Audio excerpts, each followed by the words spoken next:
ചില സ്വപ്നങ്ങൾ പാഠപുസ്തകത്തിലെ ചിത്രങ്ങളിൽ മാത്രം ഒതുങ്ങി നിൽക്കുന്നതല്ല. ഒരു നാൾ അവ നമ്മളെ തന്നെ തേടി വരും. സ്കൂൾ പാഠപുസ്തകത്തിൽ ആദ്യമായി കണ്ട ആ പേര് കാഞ്ചൻജംഗ.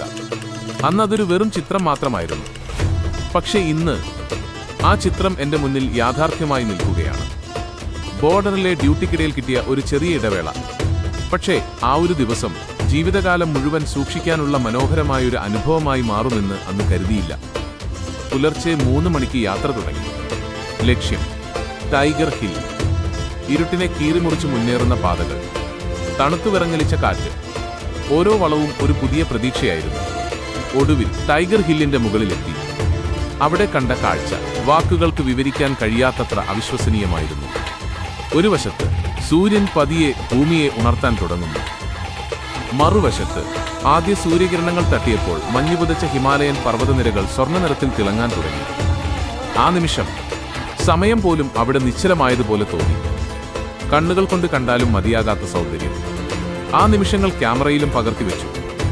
ചുറ്റും നിന്നിരുന്നവർ ബൈനോക്കുലറിലൂടെ ദൂരെയുള്ള പർവ്വത ശിഖരങ്ങളെ അത്ഭുതത്തോടെ നോക്കുകയാണ്. പക്ഷേ എന്റെ ഉള്ളിൽ തോന്നിയത് ഒന്നു മാത്രം.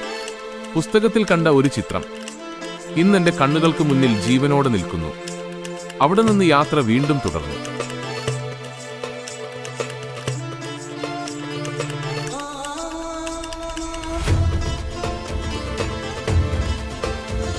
വഴിമധ്യേ ഒരു ചെറിയ ചായക്കട.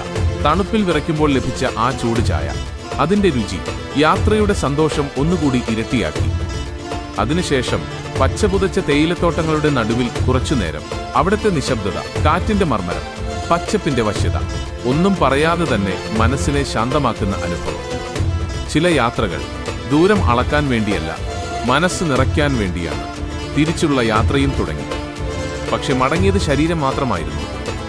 മനസ്സിന്റെ ഒരു ഭാഗം ഇന്നും ആ മഞ്ഞുമലകൾക്കിടയിലും, ആ തണുത്ത കാറ്റിലും, ആ ആദ്യ സൂര്യകിരണത്തിനൊപ്പവും തന്നെയാണ്.